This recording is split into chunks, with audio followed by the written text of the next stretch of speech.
మన ప్రభువును రక్షకుడైన యేసుక్రీస్తు శుభనామమున వందనాలు.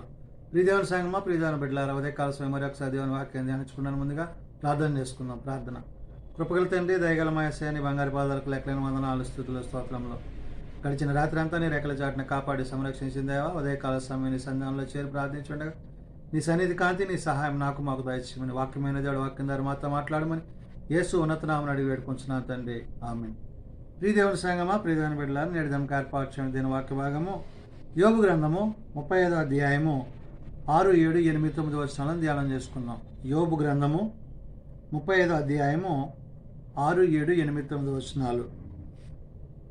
నీవు పాపము చేసినను ఆయనకు నీవైనా చేసితివా?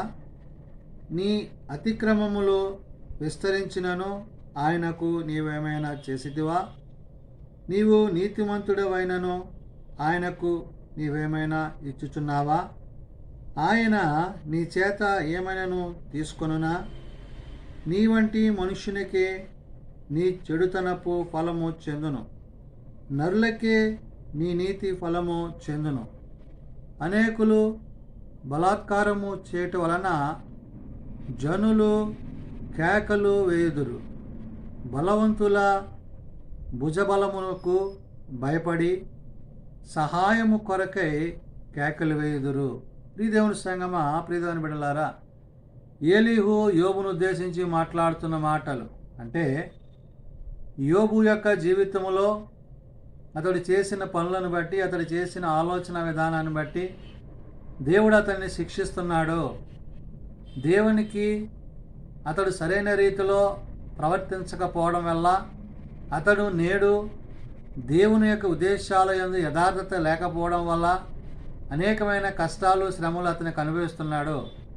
వీటిని బట్టి అతని యొక్క స్థితి ఏమై ఉన్నదో అన్నట్టుగా ఏలీహు మాట్లాడుతూ 6వ వచనంలో అంటాడు కదా, నీవు పాపము చేసినను ఆయనకు నీవేమైనా చేసితివా అంటున్నాడు. అంటే నువ్వు చేసిన పాపానికి నివృత్తికి, అంటే నువ్వు చేసిన పాపాన్ని ఆయన ఎదుట నువ్వు ఒప్పుకోలేదు సరిగదా, నీ ఇష్టానుసారంగా నీవు జీవిస్తూ నీవు దేవుని యొక్క ఉద్దేశాలను నెరవేర్చక ఉన్నావు అన్నట్టుగా మాట్లాడుతూ, నీవు పాపము చేసినను ఆయనకు నీవేమైనా చేసితివా? నీ అతిక్రమములు విస్తరించినను ఆయనకు నీవేమైనా చేసితివా? నీ పాపాన్ని బట్టి నీవు చేసిన అతిక్రమం అంటే ఆజ్ఞాతిక్రమమే పాపం. అంటే దేవుని యొక్క మాట వినక, దేవుని యొక్క ఉద్దేశానుసారంగా నడుచుకోక, నీ ఇష్టానుసారంగా నువ్వు బ్రతుకుతూ జీవిస్తూ దేవుని యొక్క ఉన్నతిని నువ్వు ఎలా తెలుసుకోగలుగుతావు? అంటే దేవుని యొక్క మాట నువ్వు వినకపోవడం వల్ల ఆజ్ఞను అతిక్రమించావు. అందుకనే అంటున్నాడు ఇక్కడ, నీ అతిక్రమములు విస్తరించినను ఆయన నీకు నీవేమైనా చేసితివా? నీ అతిక్రమాలు విస్తరించాయి, నీ పాపం ఎక్కువైంది, నీ ఆలోచన విధానం సరైంది కాదు. ఇలాగా ఏలీహు యోబును ఉద్దేశించి మాట్లాడుతూ, నీవు నీతిమంతుడమైనను ఆయనకు నీవేమైనా ఇచ్చుచున్నావా అంటున్నావు. ఒకవేళ నీవు నీతిమంతుడుగా తీర్చబడడానికి, నీ పాపం నుంచి, నీ అతిక్రమాల నుంచి నువ్వేమన్నా ఆయనకి చెల్లించగలిగిందంటూ ఏమైనా ఉన్నదా?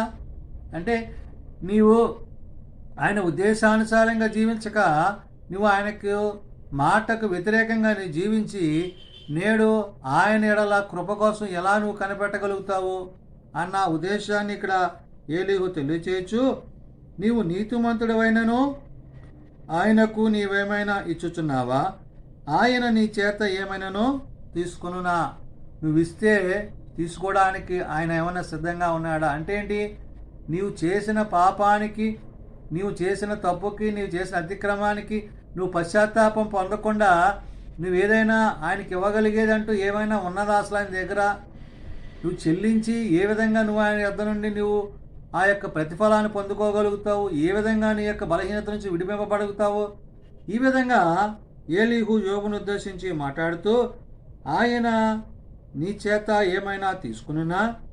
నీ వంటి మనుషునికే నీ చెడుతనపు ఫలము చెందును, నరులకే నీ నీతి ఫలము చెందును. నువ్వు ఇచ్చేదైనా తీసుకునేదైనా ఒక మానవునికి ఇవ్వగలవు, కానీ నువ్వు దేవునికంటూ ఏమీ ఇవ్వలేవు. అంటే ఏంటి? నీ ఆలోచన విధానం, నీ తలంపులు, నీ ఉద్దేశాలు ఇవన్నీ కూడా దేవుని యొక్క చిత్తాన్ని నెరవేర్చేవిగా లేవు, అందుకనే అతిక్రమము అన్నాడు. అంటే అతిక్రమించావు కాబట్టి దేవుని యొక్క ఉద్దేశాన్ని నువ్వు పొందలేకపోతున్నావు.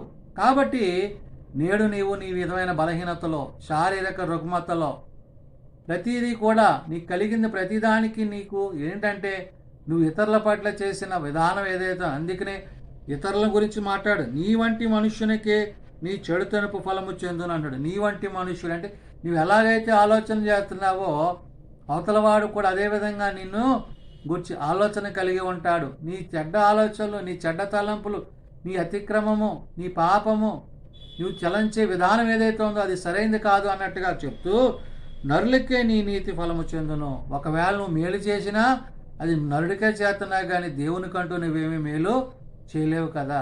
అంటే దేవునికి మేలు చేసే స్థితిలో నువ్వు లేవు. ఆయన వద్ద నుండి మేలు పొందుకునే స్థితి నువ్వు పోగొట్టుకున్నావు. నీకున్న సమస్తాన్ని నువ్వు దేవునికి చెల్లించక అతిక్రమం, ఆజ్ఞాతిక్రమం చేయడం వల్ల నీవు దూరస్తుడు అయ్యావని చెప్పి ఏలీహు ఇక్కడ మాట్లాడుతూ, అనేకులు బలాత్కారము చేయటం వలన జనులు కేకలు వేయుదురు, బలవంతులు భుజబలమునకు భయపడి సహాయము కొరకై కేకలు వేయుదురు. అనేకుల యొక్క బలము అంటే ఏంటి? నీవు ఎంతమందిని ఎంత ఆశ్రయించి ఎంతమందిని నువ్వు ఎంత వేడుకున్నా దేవుని యొక్క కృప నీకు అనుగ్రహింపబడటం అనేది జరిగే పని కాదు. అంటే ఏంటి? నీవు దేవుణ్ణి వేడుకోవాల్సిందే తప్ప నీకోసం ఇతరులు కాదు.